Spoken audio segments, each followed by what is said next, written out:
Galing pala sa isdang ketchup. Akala mo alam mo na lahat? Yung panglima. This is the intellectual tract to epiphany. At ito ang 5 bagay na mali ang pagkakaalam mo simulat sa pool.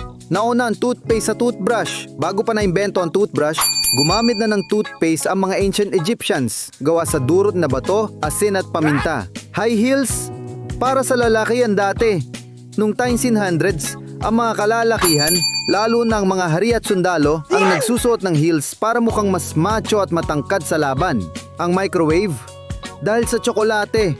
Si Percy Spencer, isang engineer, ay nakatuklas ng microwave cooking nung napansin niyang natunaw ang tsokolate sa bulsa niya habang may radar equipment siyang inaayos. Ang salitang robot ay mula sa isang play.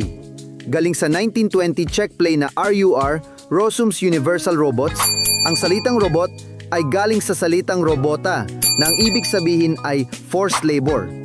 Ketchup? Galing sa isdang sarsa. Ang ketchup ay nagsimula sa China bilang ketchup, isang fermented fish sauce. Walang kamatis involved.